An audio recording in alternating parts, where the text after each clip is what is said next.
Radio Publique Africaine.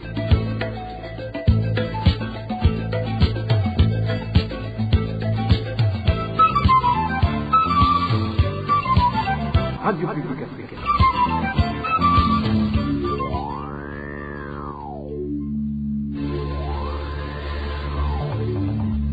C'est le moment de suivre le journal parlé en français. À la présentation, Émile Nivasumbo. Bonsoir chers auditeurs et bienvenue dans le journal du 9 juillet 2023. Voici les principaux titres. Mauvaises conditions d'incarcération au cachot de la zone. Kinama, les détenus dénoncent le sureffectif et le manque d'entretien des latrines. Les détails à suivre tout à l'heure. À Rumongue, les habitants dénoncent l'attitude de la Régie des eaux qui les force à participer gratuitement à ces travaux. Des amendes seraient également exigées pour les contrevenants. Nous allons en parler au cours du journal.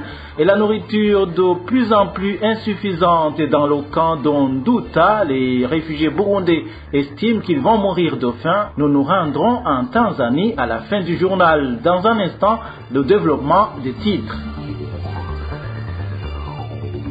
Parlons politique pour commencer. Aujourd'hui, le parti Sahwanya Frodebu s'est doté de nouveaux organes. Patrick Nkurunziza a été élu président de ce parti avec 74,7% lors du 7e congrès ordinaire tenu à l'hôtel Source du Nil de Bujumbura depuis hier. Patrick Nkurunziza était jusqu'ici membre du bureau exécutif du parti et chargé des relations avec les autres partis politiques et la diplomatie. Le nouveau vice-président du Frodebu, c'est Phineas Nigawa, jusqu'ici porte-parole du parti. L'équipe qui se disputait la direction du parti avec celle de Patrick Nkurunziza était dirigée par le président sortant du parti, Pierre Claver Nahimana, qui a eu 24,9% lors du vote. Pierre Claver Nahimana venait de passer 5 ans à la tête du Front pour la démocratie au Burundi, Frodebu en sigle. C'est Léonce Ngendakumana qui était son vice-président, mais qui n'était pas parmi les candidats lors de ce nouveau congrès. Une militante du CNDD-FDD est accusée de persécuter la population de la 8e avenue au quartier Kinanira de la zone Musaga. Nous sommes dans la ville de Bujumbura. Les administratifs à la base auraient même renseigné ce cas dans un rapport à leur chef hiérarchique, mais ça n'a rien changé. Le point avec Elvis Nyomungere. Cette femme qui persécute la population est connue sous le nom de Francine Gahimbare. Elle habite à la 8e avenue au quartier Kinanira de zone Musaga à mairie de Bujumbura. Elle est perceptrice d'impôts dans un petit marché de Kamisa et au marché de Kinindo. Mardi dernier, cette femme, Francine Gahimbare, a marmené un enfant d'une Australie, il est âgé de 10 ans, lorsqu'elle se rendait à l'école. L'enfant était juste à la rentrée de l'école fondamentale Kinanira de Di Sokariti. Pour le moment, cette fillette a des douleurs incessantes au niveau de la tête. Cette fillette a été malmenée mardi dernier lorsqu'elle se rendait à l'école le jour de la proclamation. Elle était juste à l'entrée de l'école fondamentale Kinanira de Di Sokariti. Un enfant de 10 ans vraiment. Elle a frappé au niveau de la tête. Elle a toujours des douleurs et des maux de tête. C'est vraiment déplorable. Nos sources à Kinanira indiquent que ce n'est pas la première fois que cette femme, Francine Gahimbare, persécute la population. Elle est aussi accusée par la population de se mettre du chaos et de déclencher souvent des bagarres dans les cabarets. Ces derniers jours, cette femme a tenté de frapper une travailleuse domestique d'un voisin à l'aide d'un godet. C'était à la 8e avenue. Dans tous les cabarets, elle cause des bagarres. Elle ne cesse de se chamailler avec d'autres clients. Vraiment, nous sommes dépassés par son comportement. Francine Gahimbare se vante souvent qu'elle est intouchable parce qu'elle est membre du parti CNDD-FDD et entretient des relations amicales avec certains cadres, policiers et autorités à mairie de Bujumbura. Elle dit souvent qu'elle est un Mukenyarugamba et qu'elle est par conséquent intouchable. Elle se vante aussi qu'elle entretient de bonnes relations d'amitié avec le chef de poste de la police à Musaga. Elle dit aussi qu'elle est une cousine du maire de la ville de Bujumbura et alors qu'elle est juste d'une protection. Même les administratifs à la base sont au courant du comportement indésirable de cette femme. Pire dans tout ça, Francine Gahimbare a refusé de répondre à 3 convocations où elle allait être interrogée sur le cas de la jeune fille qu'elle a abusée.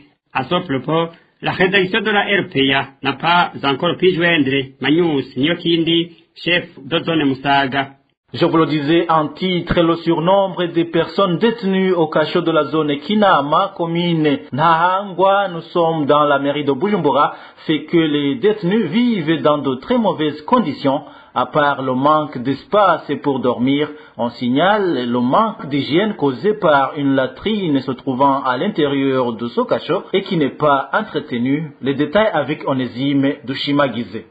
Certains citoyens qui sont déjà passés au cachot de la zone de Kinama en mairie de Bujumbura. Faut savoir qu'ils y ont vécu une vie très déplorable et très pénible. Comme le témoigne notre source à Kinama, suite au nombre élevé de détenus dans ce cachot.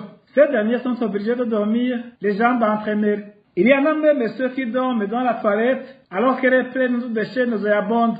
Ce citoyen qui a été détenu dans ce cachot raconte. Ici, dans la zone Kinama, le cachot qui devait accueillir 15 à 20 personnes auparavant héberge actuellement 50 à 60 détenus. Ils dorment les jambes entremêlées. À l'intérieur de ce cachot se trouve une toilette sans douche. Et pire encore, la toilette est pleine de déchets et de verre. Faute d'espace dans la cellule, certains détenus vont dormir dans ces toilettes très sales. Ce citoyen témoigne aussi que les détenus dans ce cachot dorment sur un sol poussiéreux. Ils sont menacés par des piqûres de punaises et de tiques. Ils demandent au gouvernement de réhabiliter ou de renouveler les cellules de ces cachets. Les détenus dorment sur le sol poussiéreux, plein de punaises et de tiques. Pendant la détention, tu n'as même pas droit de se laver le visage. Il n'y a pas de douche. Nous demandons au gouvernement d'alléger les conditions de détention très déplorables dans ces cachots et d'agrandir les cellules.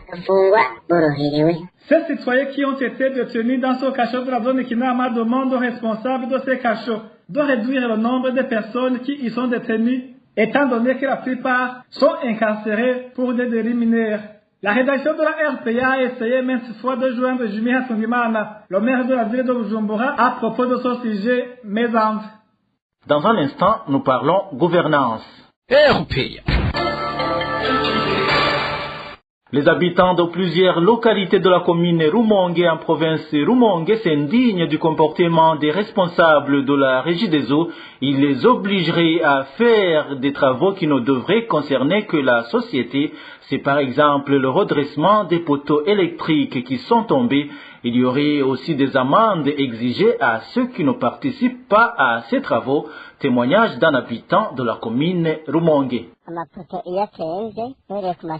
Si les poteaux tombent dans les centres comme Kigwena, Buruhukiro, Mugara, Magara, Lambe, Musave et partout ailleurs, on mobilise les clients de ces localités, surtout ceux qui ont des activités génératrices qui exigent du courant électrique comme les usines, les salles de coiffure et de cafétéria pour qu'ils aillent relever ces poteaux. Après cette opération, on établit la liste de ceux qui ont participé à ce travail. Ainsi, il faut dire que c'est la main-d'œuvre qui a été utilisée et l'argent sort de caisse de la Régie des eaux. Mais curieusement, c'est déjà ne profite qu'à ces responsables de la Régie des eaux, à l'occurrence Maribanga. Pourtant, on taxe une amende à celui qui n'a pas participé à ces travaux. C'est surtout en fonction de l'argent qui est payé par jour en journalier, généralement 5 000 francs. Mais on peut te taxer en fonction des activités que tu exerces, 6,7 voire 10 000 francs. Pour celui qui ne s'acquitte pas de cette amende, on peut menacer de le couper du courant ou alors et te laisser tranquille, mais tu payeras cher en cas de panne.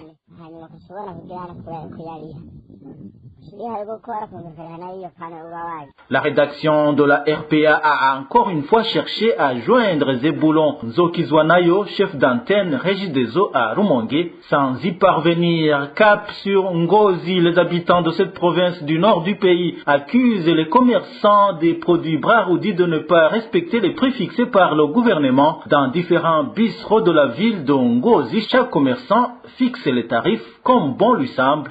Le point avec Marie-Ange Irakoze. Les habitants de la commune et province d'Ongozi indiquent qu'ils ne savent pas à quel sens se vouer suite à la hausse des prix des produits Braroudi par les commerçants. Ces citoyens accusent les cabaretiers de vendre ces boissons à des prix contraires à ceux fixés par le gouvernement. Un des habitants témoigne. Ici à Ngozi, chacun fixe le prix des produits Braroudi comme il le veut. Par exemple, le prix officiel d'une bouteille d'Amstel est de 2500 francs, mais dans la plupart des bistrots, ils la vendent à 2700, 2800, voire à 3000 francs Burundi. Le prix officiel de la prémisse est de 1700 francs, mais elle est vendue à 2000 francs burundais loin du centre. Le prix fixé par l'État pour le Fanta est de 1000 francs. Pourtant, dans différents bars, il est vendu à 1200 francs et même à 1500 francs. C'était au mois d'octobre 2022 lorsque le gouvernement a fixé de nouveaux tarifs des produits de la Braroudi avec la majoration variant entre 200 et 700 francs par bouteille. Néanmoins, les habitants d'Ongozi indiquent que certains propriétaires de bistrots verseraient des pots de vin aux responsables administratifs afin de continuer à vendre ces produits comme bon leur semble. Le gouvernement a dernièrement fixé les prix des produits Braroudi et on croyait que les prix allaient être stables car chacun vendait comme il voulait et ces produits coûtaient cher. On a officialisé ces prix mais cela a duré peu de temps. Ils ont continué à vendre comme ils veulent. Au sein de l'administration, l'on avait annoncé que ceux qui passeront outre ces prix fixés par l'État seront emprisonnés. Mais ils versent tout simplement des pots de vin et continuent à opérer sans être inquiétés, vu que la corruption n'est plus en autre. Les habitants d'Ongozi demandent aux autorités administratives de bien veiller pour le respect des prix officiels et d'arrêter la spéculation de certains commerçants. À ce propos, la rédaction de la RPA n'a pas pu joindre Joseph Martin Bouchoumi, administrateur de la commune d'Ongozi, pour de plus amples éclaircissements. Dans quelques instants, nous nous rendons dans les camps des réfugiés en Tanzanie. RPA. Je vous le disais également dans les titres, les réfugiés burundais du camp d'Onduta en Tanzanie alertent sur la situation de famine à laquelle ils font face. Ils indiquent que la ration mensuelle ne peut même durer une semaine. Ils demandent à ceux qui sont chargés des questions des réfugiés et même aux âmes charitables de leur venir en aide. Plus de détails avec Eric Nyonzima. Les réfugiés burundais du camp d'Onduta indiquent que la ration offerte par le Programme alimentaire mondial est très insuffisante. Notre source fait savoir que la ration destinée pour une période de 28 jours ne peut pas dépasser une semaine, même pour un réfugié qui essaie de consommer une petite quantité par jour. Pour les 21 jours restants, il vit difficilement.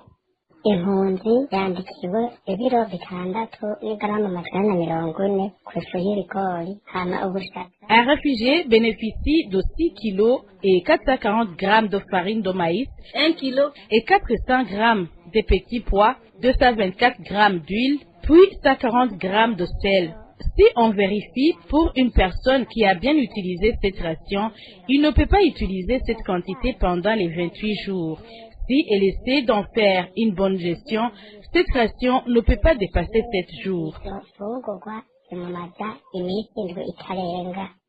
Ces réfugiés ajoutent que la situation de famine est également accentuée par les mesures draconiennes qu'on leur a imposées. Notre source rappelle qu'ils ne sont pas autorisés de sortir du camp et de vaquer aux activités génératrices de revenus pour au moins avoir un supplément pour cette ration insuffisante.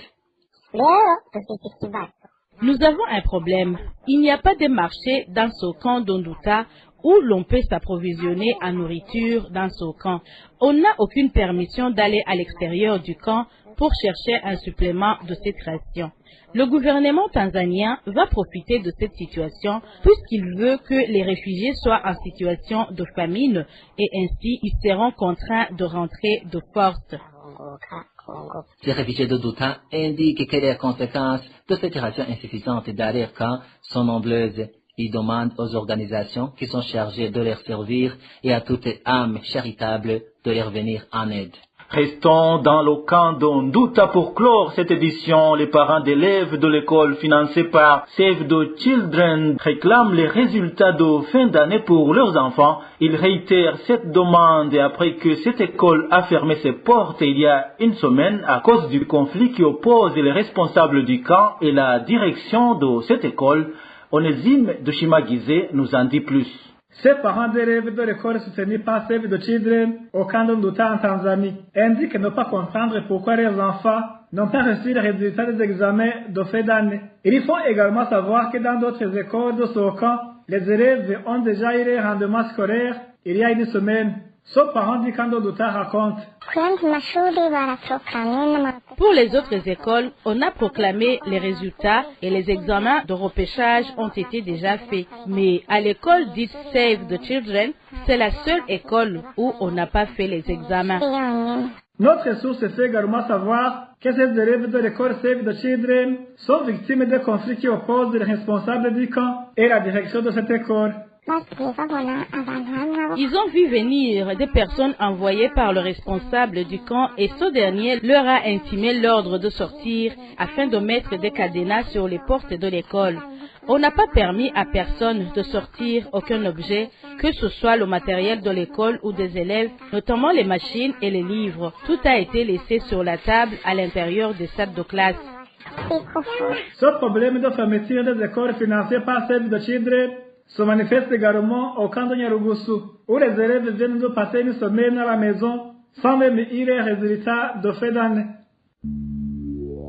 Et voilà, c'est par ici que nous mettons un point final au journal du 9 juillet 2023. Merci à vous tous qui nous avez suivis à la présentation. C'était Émile Niwasumba. Agréable fin de la semaine chez vous. Au revoir.